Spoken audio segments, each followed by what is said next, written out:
Good morning students. आज जो है हम लोग क्लास 10 का जो है सोर्स ऑफ एनर्जी चैप्टर देखेंगे। तो सोर्स ऑफ एनर्जी क्या है, किसको हम कहेंगे, हेडिंग को ही पहले हम लोग समझेंगे, फिर जो है आगे चैप्टर पर बात करेंगे। तो स्टूडेंट्स, सोर्स ऑफ एनर्जी यानी एनर्जी की ही हमें चर्चा करनी है, एनर्जी की चर्चा करनी है और तब हम जानेंगे कि उसके सोर्सेस कौन कौन हैं। एनर्जी समझते हैं। एनर्जी क्या है? किसी भी काम को करने के लिए, कोई भी वर्क, चाहे हमारा लाइफ प्रोसेस ही क्यों ना हो, या फिर आज का जो फिजिकल लाइफ स्टाइल है, भौतिक सुख सुविधाओं वाला जो जीवन है, इसको जीने के लिए एनर्जी हर एक कदम पे हमको जरूरत होती है। एनर्जी कहने का मतलब जो काम को करने के लिए जो है, किसी भी काम को करने के लिए जो हमें माने चाहिए ऊर्जा, उसी को हम एनर्जी कहेंगे। जनरली आप सभी समझते हैं, already all of you learn lower classes. तो सोर्स ऑफ एनर्जी, सोर्स का मतलब क्या होता है? सोर्स जहां से वो प्राप्त होता है। कौन? तो एनर्जी। तो एनर्जी को जो है हम पाएंगे या प्राप्त करेंगे, उसके कौन कौन से सोर्स है? सोर्स शब्द को समझ ही रहे होंगे। जैसे हम कहते हैं सोर्स ऑफ इनकम, यानी हम कहां से आमदनी प्राप्त करते हैं। सोर्स ऑफ वाटर, यानी पानी हम कहां से पाते हैं। तो ठीक उसी प्रकार सोर्स ऑफ एनर्जी नामक चैप्टर को हम लोग पढ़ रहे हैं। स्टूडेंट्स, एनर्जी के बारे में ऑलरेडी हम लोग पढ़ चुके हैं। कहाँ? क्लास 9 में। एनर्जी क्या होता है? ऑलरेडी कंजर्व्ड होता है, यानी वो जो है सुरक्षित रहता है, घटने बढ़ने वाला चीज नहीं है, ऐसा हमने पढ़ा है। Conservation, law of conservation of energy में हमने पढ़ा है। तो क्या पढ़ा है? वही बात को हमने लिख कर रखा है। We learn that the total energy during a physical or chemical process is conserved, means it can neither be created nor destroyed। क्या बड़ा अच्छी बात है कि भाई it can neither be create, मतलब हम इसको नया जो है क्रिएट नहीं कर सकते।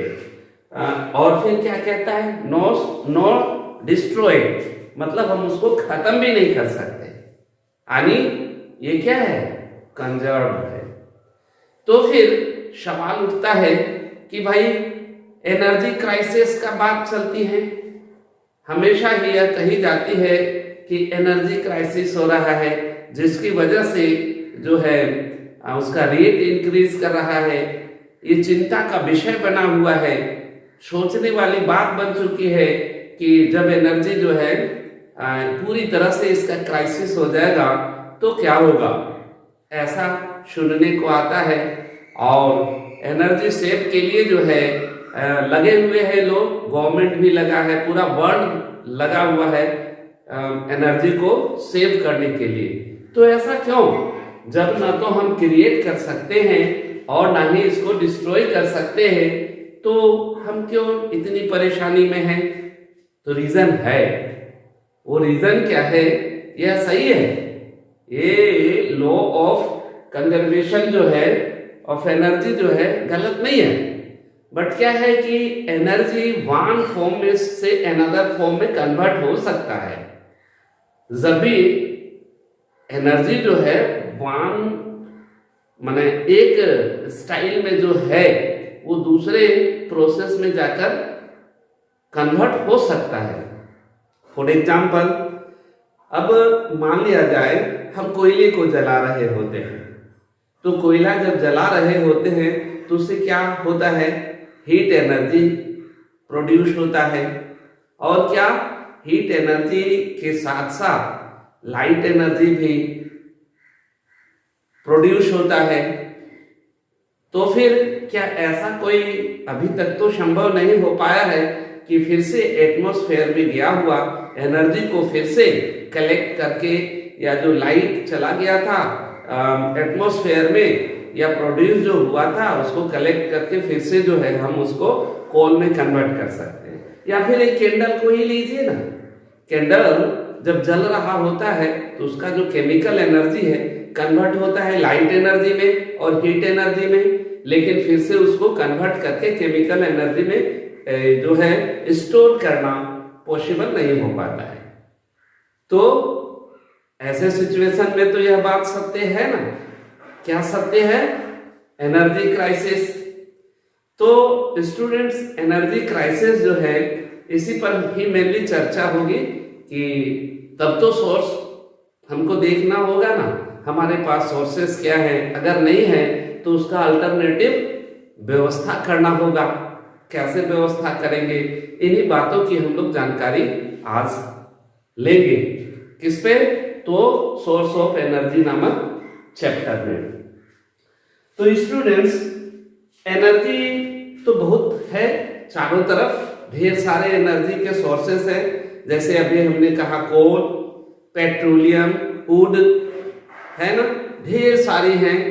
सन एनर्जी, ये जो सन का लाइट है या फिर सन का जो हीट है इसको हम लोग यूटिलाइज कर सकते हैं, वह भी काइंड्स ऑफ एनर्जी है या सोर्स ऑफ एनर्जी है। या विंड एनर्जी, वाटर एनर्जी, बहुत सारे एनर्जी के बारे में हम लोगों ने पढ़ा है और हम लोग उसके बारे में जाने हैं। तो बहुत सारे एनर्जी में से किसका हम यूज करें? आपने देखा होगा कि मान लीजिए फूड मटेरियल्स ढेर सारे हैं, लेकिन हमें कौन सा कंज्यूम करनी चाहिए जो हमारे लिए बेनिफिशियल हो और किसी प्रकार जो है हार्म नहीं करता हो। बहुत तरह का फैक्टर है जिसके अकॉर्डिंग हम सेलेक्ट करते हैं, चूज करते हैं कि which foods are better for us. हमेशा ही विदाउट चूजिंग की तो बात होती नहीं है। या फिर हम कभी कभी थोड़ा सा इकोनॉमिक्स की चर्चा करें तो हम कहते हैं कि हमारे पास यदि लिमिट आमदनी है या सोर्स ऑफ मैंने जो है ये अर्निंग जो है लिमिट है या लिमिट मनी मेरे पॉकेट पे है, बट मेनी जो है नेसेसरी वर्क हमारे सामने है, तो इसमें से हम क्या करते हैं? पहले चूज करते हैं भाई बेटर कौन होगा, किस पे हम खर्च करेंगे तो हमारे लिए ज्यादा बेनिफिशियल होगा, यानी मिसयूज नहीं होगा।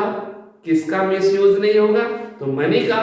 ठीक उसी प्रकार जो है कौन से एनर्जी, बहुत सारे एनर्जी है, उसमें से कौन से एनर्जी को हम चूज करें? तो किसको चूज करते हैं? हमेशा बेटर। हमेशा हर कोई कोशिश करता है कि मैं बेटर चूज करूं। तो चलिए, तो हमारा पहला जो दिमाग पे क्वेश्चन आता है वह क्या होता है? What is good source of energy, यानी एनर्जी का जो है बेहतर जो है कौन सा सोर्स है? बहुत सारा सोर्स हमने देखा ना, कोल है, वाटर है, सनलाइट है, पेट्रोलियम है, और भी है नेचुरल गैसेस वगैरह ढेर सारे हैं। तो उसमें से किसको चूज करें? तो चूज करने के लिए हमारे दिमाग पे ये प्रश्न आता है, what is good source of energy, यानी जो बेहतर होगा उसी का तो हम चयन करेंगे। तो स्टूडेंट्स, इसके लिए कुछ पॉइंट्स जो है मैंने आपको देखने होंगे। जैसे which would do a large amount, which would do a large amount of work per unit volume or mass, यानी ऐसा एनर्जी सोर्स होना चाहिए या ऐसा फ्यूल हम यूज करेंगे जिसमें क्या है कि कम मात्रा का हम यूज करें और ज्यादा एनर्जी प्राप्त करें। ऐसा ही वॉल्यूम यानी कम आयतन होनी चाहिए, या फिर मास यानी बहुत कम क्वांटिटी से जो है हमें ज्यादा लार्ज अमाउंट में जो है वर्क करने वाला जो है एनर्जी मिलना चाहिए। तभी ना, अगर मान लिया जाए बहुत बड़ा मास है, ढेर सारा है और एनर्जी बहुत कम है, तो हम इसका यूज नहीं करना चाहेंगे। नेक्स्ट है वी इजिली एसेसिबल। देखिए, मान लिया जाए ठीक है कोई बहुत बढ़िया एनर्जी का सोर्स है, लेकिन वो हमें प्राप्त ही नहीं होगा, बहुत कठिनाई से प्राप्त होगा, तो हम कठिनाई वाला तो हमारे लिए पॉसिबल नहीं होगा। तो इसलिए अगला पॉइंट हम लोग क्या देखेंगे, इजिली एसेसिबल माने आसानी से प्राप्त हो सके। अगला है we easily store and transport. ऐसा होना चाहिए जिसको इजी हम स्टोर कर सके और उसका ट्रांसपोर्ट भी आसान हो। देखिए यहाँ पर जो बात कही है, मान लिया जाए स्टोर करने के लिए, मान लिया जाए हम सिलेंडर के जगह पर हम लोग घरों में मेनली फूड कुकिंग के लिए यूज करते हैं, क्या गैस सिलेंडर का यूज करते हैं, एलपीजी का यूज करते हैं। यदि उसके जगह पर लकड़ी हम यूज करें तो बोलिए उसका स्टोरेज कितना होगा। 1 महीने का सिलेंडर जो है एक कोना पे रखा हुआ रह सकता है, लेकिन 1 महीना तक खाना पकाने के लिए यदि हम लकड़ी का यूज करें तो एक कमरा भरा हुआ होना चाहिए, यानी स्टोर का झमेला है। मान लिया जाए आज के युग में पॉपुलेशन जो इंक्रीज कर रहा है, ऐसे सिचुएशन पे आदमी को जो है रहने के लिए मुश्किल से एक मकान है और एक मकान पे वो लकड़ी स्टोर कैसे करेगा। यानी हम दोनों में यदि कंपैरिजन होगा तो हम सिलेंडर को लेंगे क्योंकि इजीली स्टोरेज है, ट्रांसपोर्टेबल भी जो है इजी है। एक सिलेंडर लेकर जाना या एक कमरे के बराबर लकड़ी लेकर जाना मुश्किल है। अगला है perhaps most importantly we economical. ठीक है, वो स्टोरेज में माने जो है आसान है, ठीक है, ट्रांसपोर्ट आसान है, कम क्वांटिटी में ज्यादा ऊर्जा भी देता है, एनर्जी जो है ज्यादा रिलीज करता है। बट यदि हमारे बजट में ना हो तो क्या होगा, इसलिए एनर्जी को क्या होना चाहिए, सस्ता। यहाँ जो आप देख रहे हैं वी इकोनॉमिकली का मतलब क्या हुआ, वो चीप होना चाहिए, सस्ता होना चाहिए, बहुत महंगा नहीं होनी चाहिए, अन्यथा वो फिर हमारे लिए यूजफुल नहीं होगा। अगला है इको फ्रेंडली तो आप समझ रहे हैं, पहले से लोअर क्लास में ऑलरेडी सीख चुके हैं। इको फ्रेंडली का मतलब क्या हुआ कि इन्वायरमेंट के साथ मित्रता बनाए रखे। मित्रता का मतलब क्या, मित्र किसको कहते हैं, जो हमारे लिए हार्म नहीं करे, हमारे लिए जो है कष्टकारी न हो। तो इको फ्रेंडली माने इन्वायरमेंट के लिए जो है वो हितकर हो, ज्यादा क्या पॉल्यूशन ना फैलाए, ऐसा हो। तो इसलिए अगला पॉइंट क्या है, इको फ्रेंडली। अगला है लेस लॉजिस्टिक, तो ये तो बिल्कुल उसी प्रकार होगा, ट्रांसपोर्ट वगैरह में सुविधा के लिए इसको जो है ये जो है लेस लॉजिस्टिक जो है, मतलब आप इसको क्या कह सकते हैं, इसको दूसरे वर्ड में आप कह सकते हैं पोर्टेबल मतलब छोटा होगा तो आसानी से लाना ले जाना आसान होगा। आज का जो युग है पोर्टेबल युग है। कैसे, आप देख रहे हैं बड़ा सा डेस्कटॉप कंप्यूटर का है, उसके जगह पर बना क्या, छोटा लैपटॉप। विद इन मोबाइल का जो चार्जर है वो भी पोर्टेबल चार्जर लेकर लोग घूमते हैं, तो उसको होना चाहिए लेस लॉजिस्टिक। देखिए ऐसा और भी पॉइंट पर आप चर्चा कर सकते हैं, पॉइंट बढ़ाया जा सकता है। जैसे कुछ फ्यूल को या कुछ सोर्स ऑफ एनर्जी का जब हम यूज करेंगे तो आस्क बचता है। जैसे कोयले को हम बर्न कराए, कोयला जब बर्न किए हम हीट भी लिए, है ना, और लाइट भी लिए, ठीक है, बट वो तो इको फ्रेंडली भी नहीं है, और क्या अवशेष छोड़ता है, आस्क छोड़ता है, राख छोड़ता है, तो यह भी बहुत बेहतर नहीं है। तो इस तरह का और भी पॉइंट्स बनाए जा सकते हैं स्टूडेंट्स, ठीक है। हम लोग देखिए ये वीडियो थोड़ा भले लंबा हो जाए, लेकिन आप शुरू से जो है अंत तक अवश्य देखेंगे, एकदम start to last video watch necessary है। आप पढ़ने वाले में से है, यदि आप हमारा वीडियो देख रहे हैं मतलब आप पढ़ना चाह रहे हैं तो वीडियो को पूरा देखें। हम अक्सर देखे हैं कि यदि वीडियो एक शॉट में हम इसलिए या लंबा वीडियो इसलिए बनाते हैं कि बार बार खोजना ना पड़े, लेकिन क्या होता है कि जब देखते ज्यादा लंबा हो रहा है तो उसको अक्सर हम 2 पार्ट में बांटते हैं। तो आप तो जो व्यूअर है हमारे, जो रियल में जो है हमारे मिशन को आगे बढ़ाना चाहते हैं, वो देखते भी है और दूसरे को दिखाते भी है, तो दूसरा वीडियो भी खोजा जा सकता है। लेकिन हमारा प्रयास रहता है कि छोटा वीडियो, कभी कभी होता क्या है कि चैप्टर मजेदार है और थोड़ा डीपली नॉलेज चाहिए, आपका कॉन्सेप्ट क्लियर होनी चाहिए, ऐसे सिचुएशन में कभी कभी वीडियो लंबा हो जाता है। तो स्टूडेंट्स आगे बढ़ते हैं, ठीक है। तो हम लोग देखेंगे सोर्स ऑफ एनर्जी को जो है हम कैसे बांट सकते हैं। तो देखिए बांटने का और भी तरीका है, अभी हम बात कर रहे हैं है ना कॉन्वेंशनल और नॉन कॉन्वेंशनल में हम पहले बांटते हैं। हालांकि बांटने का और भी तरीका हो सकता है, रिन्यूएबल और नॉन रिन्यूएबल, ठीक है, उस पर भी हम लोग थोड़ी चर्चा कर ले। लेकिन पहले जो नेसेसरी है कॉन्वेंशनल सोर्स ऑफ एनर्जी क्या होगा, ये कॉन्वेंशनल आप इसको परंपरागत कह सकते हैं, यानी लॉन्ग टाइम से, सदियों से हमारे पूर्वज भी जो है जिस एनर्जी का यूज कर रहे थे उसको हम कॉन्वेंशनल एनर्जी कहेंगे। फॉर एग्जांपल वुड, लकड़ी का जो है पूर्वज भी करते थे, आज भी, ठीक है। उपले, गोबर के जो उपले होते हैं ना वो हमारे पूर्वज भी करते थे और आज भी हो रहा है। यदि आप टाउनशिप के स्टूडेंट हैं, टाउनशिप के व्यूअर हैं, तो आपको लग रहा होगा कि उपला और लकड़ी कौन यूज कर रहा है, आप क्या बोल रहे हैं सर। लेकिन यदि आप ग्रामीण क्षेत्र में जाएं तो आज भी हम जो है क्या कहते हैं, एक बार एमपी यूपी का सफर में हमने देखा ट्रेन के दोनों साइड में उपले के बड़े बड़े जो है डिपो नुमा बना कर रखा हुआ था। तो वो बताइए वो उपले क्यों थे, वो ईंधन के रूप में ही यूज होते हैं, ठीक है। यानी आज भी होता है ऐसा, बहुत सारे एरियाज हैं और मेनली जो है विलेजर वाला जो एरिया है, इंटीरियर एरिया है, वहां आज भी होता है। तो ये क्या है, इसको क्या कहेंगे, कॉन्वेंशनल। और भी होता है, ऐसा नहीं है कि केवल हम लकड़ी और उपले की बात कर रहा हूं, और भी है। और क्या है, तो विंड एनर्जी का यूज करते हैं लोग वर्षों से।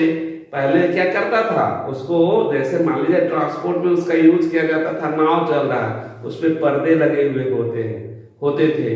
अब पर्दा पे जो है एयर का जो मूवमेंट जो है पुश करता था और नाव आगे बढ़ता था।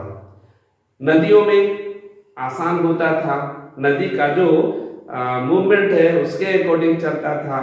इस टाइप के जो भी लंबे समय से चल रहा है, हम लोग इस पर और डिटेल चर्चा करेंगे, अभी केवल इंट्रो करा रहा हूं मैं। वो क्या है, कॉन्वेंशनल है, मतलब जो सदियों से चल रहा है, परंपरागत है। और दूसरा है नॉन कॉन्वेंशनल का क्या है, गैर परंपरागत या फिर आधुनिक कह सकते हैं, जो सदियों से नहीं चल रहा था, अभी अभी स्टार्ट हुआ है, उसका यूज अभी अभी हम लोगों ने सीखा है, तो वो क्या हो गया, नॉन कॉन्वेंशनल। स्टूडेंट समझ रहे, एकदम मैं चाहता हूं कि आपका कॉन्सेप्ट क्लियर हो। तो नॉन कॉन्वेंशनल में कौन होगा, अभी जो है, या फिर अल्टरनेट वर्ड का आप यूज कर सकते हैं। अल्टरनेट मतलब जो अभी अभी माने क्या कहते हैं, विकल्प ढूंढने के जैसा। जैसे चाय बनाने हो, चीनी नहीं है, कहीं मीठा सामान बनाना है, चीनी की जगह पर गुड़ का यूज कर लेते हैं और गुड़ की जगह पर चीनी का, ये अल्टरनेटिव व्यवस्था है कि नहीं। तो ठीक उसी प्रकार हमारे जो सोर्सेस है एनर्जी के, तो क्या है, बढ़ती हुई आबादी के साथ जनसंख्या जैसे जैसे इंक्रीज कर रहा है, उसके अकॉर्डिंग वो सोर्स तो बढ़ नहीं रहे हैं। तो ऐसे सिचुएशन पे ज्यादा एनर्जी प्रोवाइड करने के लिए क्या करने होंगे, तो एक्स्ट्रा या अल्टरनेटिव व्यवस्था करने होंगे, जो आज हो रहा है। जैसे सोलर पैनल, सोलर पैनल लग रहा है, सोलर यानी सनलाइट का यूज करके जो है हम लोग इलेक्ट्रिसिटी प्राप्त कर रहे हैं, और डायरेक्ट क्या कह सकते हैं, सोलर कुकर बना के या फिर सोलर पैनल का यूज डायरेक्ट स्ट्रीट लाइट में किया जाता है। तो ऐसा ये सब क्या है, अल्टरनेट व्यवस्था है जो अभी अभी बना है। ठीक है, इस तरह के और भी हैं, जैसे न्यूक्लियर एनर्जी, यह भी तो मॉडर्न टाइप का परंपरा से नहीं चल रहा था, या फिर पुराने वाले को भी मॉडिफाई किया गया है, इसकी चर्चा भी हम लोग करेंगे। तो ठीक है स्टूडेंट्स, एक तो सोर्स ऑफ एनर्जी को हम दो ग्रेड में बांट सकते हैं, दो पार्ट में बांट के हम लोग स्टडी कर सकते हैं, एक कॉन्वेंशनल और दूसरा नॉन कॉन्वेंशनल। यदि हम थोड़ा सा अभी ही उसका इंट्रो करते हैं, हम देते हैं।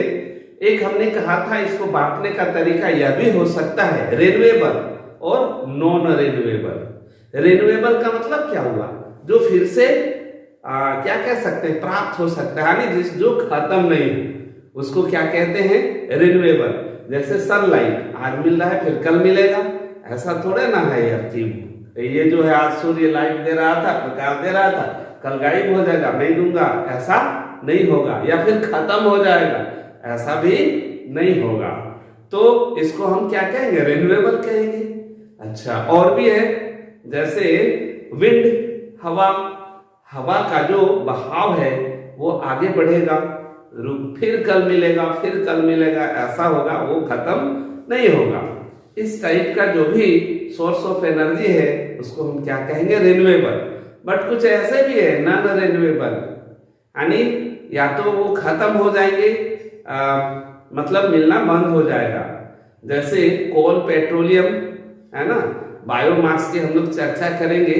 तो बायोमास जैसे है, तो ये सब क्या है, खत्म हो जाएगा। क्यों खत्म होगा, तो इसको जो मेकिंग होने में जो है मिलियंस ईयर्स लगते हैं, और जो स्पीड चल रहा है, माने एक्सपेंस जो है हो रहा है एनर्जी का, वो बड़ा फास्ट हो रहा है, यानी रेट ऑफ प्रोडक्शन से ज्यादा रेट ऑफ कंजम्पशन हो चुका है, जिसकी वजह से ये तो खत्म होना ही है। एक अनुमान लगाया जा सकता है, लगाता है लोग कि 5000 साल के अंदर ये सब खत्म हो जाएगा। उसका एक झलक आप देख रहे हैं कि किस रेट से इंक्रीज कर रहा है, रेट ऑफ इंक्रीजिंग रेट जो है इसका बढ़ रहा है, पेट्रोलियम का, कोल का, आप देख रहे हैं। तो स्टूडेंट्स, फिर हम लोग आगे चर्चा करते हैं एक एक करके। ठीक है स्टूडेंट्स, हम लोग जो है कॉन्वेंशनल और non conventional source of energy की हम लोग चर्चा कर रहे हैं। तो कॉन्वेंशनल सोर्स ऑफ एनर्जी में मुख्य रूप से कौन कौन आता है, fossil fuel, thermal power plant, hydro power plant, ठीक है।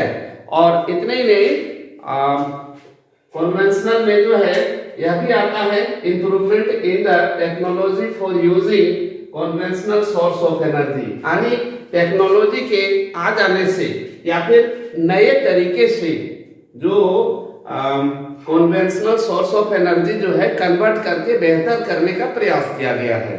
तो इसी पर अब हम लोगों को चर्चा करना है। तो पहला है फॉसिल फ्यूल। फॉसिल फ्यूल यानी इसको हिंदी में जीवाश्म ईंधन भी कह सकते हैं। जीवाश्म ईंधन यानी जीव अश्मों से जो बना है, अवशेषों से जो बना है, जैसे इसमें आता है कोल और पेट्रोलियम। तो आपको पता है already, all of you learn lower classes history of coal and history of petroleum. That means petroleum या कोल कैसे बना, तो इसकी थोड़ी सी हम लोग चर्चा कर लेते हैं। अब वीडियो को लंबा ना करते हुए बाकी जो है दूसरे पार्ट में हम लोग देखेंगे, लेकिन कम से कम फॉसिल फ्यूल को समझ लें। जीवाश्म ईंधन आपको पता है ये कोल कैसे बना। तो ये जो पेड़ पौधे हैं एक्सीडेंटली या नेचुरली जो मूवमेंट होते हैं, या फिर नेचुरली एक्सीडेंटल आप कह सकते हैं कि पेड़ पौधे जो है दब गए कहाँ, मिट्टी के अंदर, और absence of oxygen and internal temperature और ऊपर से जो प्रेशर पड़ा वो कन्वर्ट होके कोल में कन्वर्ट हुआ। ये इसका हिस्ट्री ऑलरेडी पढ़ चुके हैं, इसलिए उस पर हम बहुत ज्यादा चर्चा नहीं करेंगे। और पेट्रोलियम क्या है? जीव जंतुओं के फैट्स वगैरह जो बॉडी पे पाए जाते हैं, मेनली समुद्र वाले जीव जंतु जो हैं जब वो मरते हैं तो लेयर में, समुद्र के लेयर में बैठ जाते हैं और बाहर से बहकर आने वाली मिट्टियां जो है उसको ऊपर से दबा देती है और इस प्रकार वो अंदर ही एक केमिकल रिएक्शन होता है या प्रोसेस हो कंप्लीट करता है, वही सेम टू इंटरनल टेम्परेचर और एब्सेंस ऑफ ऑक्सीजन वो कन्वर्ट हो जाता है पेट्रोलियम में। ठीक है स्टूडेंट्स, तो फॉसिल फ्यूल आप समझ रहे हैं ये क्या है? अवशेषों से बना हुआ या भी बेहतर हमारा जो है सोर्स ऑफ क्या कहते हैं एनर्जी है।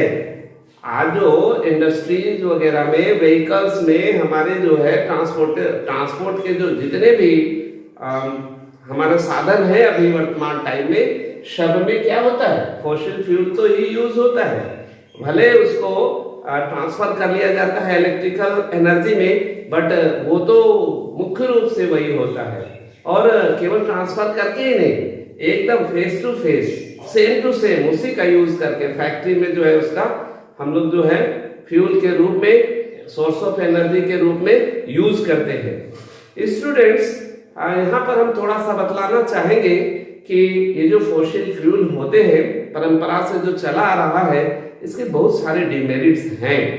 ठीक है, क्योंकि मेरिट तो है ही तभी हम यूज कर रहे हैं, बट बहुत सारे डिमेरिट भी हैं। उस डिमेरिट को भी हर एक का जब हम पढ़ेंगे तो मेरिट और डिमेरिट दोनों की चर्चा करेंगे। हालांकि अगला वीडियो में होगा, फिलहाल हम फॉसिल फ्यूल के बारे में जाने तो ये क्या है? जब ये बर्न करता है यानी कन्वर्ट होता है एनर्जी में, तो क्या होता है? एनर्जी में कन्वर्ट होने से के क्रम में वो बहुत सारे पोल्यूशन जो है एटमॉस्फेयर को देते हैं, जैसे कार्बन डाइऑक्साइड, कार्बन मोनोऑक्साइड और कोल के जलने बर्न करने से तो नाइट्रोजन युक्त पदार्थ या फिर सल्फर युक्त पदार्थ भी हमारे एटमॉस्फेयर में चला जाता है। और जब बारिश होती है ना तो उसके साथ क्या होता है? एसिड रेन होने लगता है। क्यों? क्योंकि वो क्या है कि नॉन मेटल है और नॉन मेटल जब रिएक्शन करता है तो एसिडिक हो जाता है, यानी एसिड फॉर्म करता है जो हार्मफुल होता है हर एक पेड़ पौधे के लिए। हमारे स्किन में पड़ता है तो स्किन डिजीज होने लगते हैं, बहुत सारे जो है कारण होता है। मान लीजिए कार्बन मोनोऑक्साइड, कार्बन डाइऑक्साइड है एटमॉस्फेयर में गया, वो हमारे रिस्पिरेशन में आता है तो दमा जैसे बहुत सारे हृदय रोग, हार्ट से रिलेटेड डिजीज फॉर्म करता है। तो ये उसका डिमेरिट है। किसका? तो फॉसिल फ्यूल का। ये आप समझ रहे हैं, तो फॉसिल फ्यूल तो हार्मफुल भी है, ऐसा नहीं है। पेट्रोलियम पदार्थ के जलने से भी बर्न जब वो करता है तो इसी प्रकार के पॉल्यूशन छोड़ता है, यानी वो हार्मफुल है। तो हालांकि उसके लिए मॉडिफाई किया गया है, कोशिश यह किया जा रहा है कि वो पूरा तरह से बर्न करे, आस कम से कम छोड़े। जैसे पेट्रोलियम में आप देख रहे हो गाड़ियां जब चल रही हैं तो कुछ गाड़ियों में ज्यादा धुआं निकलता है, यानी पूरी तरह से बर्न नहीं किया हमारा फ्यूल, और वो अर्ध जला जिसको कह सकते हैं, जो पूरी तरह से बर्न नहीं किया, वो एटमॉस्फेयर को पोल्यूटेड करता है। तो मॉडर्न टाइम में उसको मॉडिफाई करके जो है ज्यादा से ज्यादा यूज करने का प्रयास किया गया है। आजकल की जो मॉडर्न गाड़ियां होती है उसमें जो आस्क होता है या फिर धुआं जो होता है, स्मोक जो होता है, वो कम प्रोड्यूस करता है। तो स्टूडेंट्स, इस तरह से फॉसिल फ्यूल का जो है मेरिट तो है बट डेमेरिट भी है, इसकी हम लोग चर्चा किए। तो स्टूडेंट्स, फिर हम लोग मिलते हैं नेक्स्ट वीडियो में, क्योंकि बहुत लंबा होने से आप लोगों के लिए समस्या है, हम ऐसा फील करते हैं। हालांकि कुछ स्टूडेंट्स तो उसको पूरा ही देखते हैं, ठीक है, जिनको सीखना होता है। हमने जस्ट इससे पहले 2 वीडियो किया था, एक 52 सेकंड का था, एक 23 सेकंड के लगभग था। तो हमने देखा कि 52 सेकंड वाला वीडियो का व्यूअर बहुत कम था और उसके जो है डबल ट्रिपल जो है बाद वाले वीडियो का था। तो स्टूडेंट्स, आज जो है हम लोग यही खत्म करते हैं इस क्लास को। फिर नेक्स्ट वीडियो में बाकी का जो है मेरिट डिमेरिट लेते हुए चलेंगे। तो स्टूडेंट्स याद रखें, जब भी देखें वीडियो को पूरा देखें और लाइक तो बनता है। ये तो गलत बात है, बहुत कम लाइक्स आजकल आ रहे हैं वीडियो में, तो वो गलत है, क्योंकि लाइक्स मिलते हैं तो मनोबल बढ़ता है, और मनोबल बढ़ता है तो ज्यादा क्या कहते हैं एनर्जी आता है। आपने देखा होगा जैसे तालियां बजती है ना तो कलाकार में जोश आ जाता है। ठीक उसी प्रकार जो भी वीडियो मेकर्स होते हैं उसको लाइक मिलता है तो अच्छा लगता है। तो लाइक करें, सब्सक्राइब करें यदि नहीं किए हैं तो, और दूसरे को शेयर भी करें, ताकि हमारा जो मिशन है बच्चे तक, एकदम गांव देहात तक हर वह बच्चे को मिल सके हमारा वीडियो जो एक्सपेंसिव क्लासेस नहीं कर सकते हैं। Okay, take care, thank you. Again हम लोग फिर मिलेंगे, कब? इसी के पार्ट 2 पे। Thank you.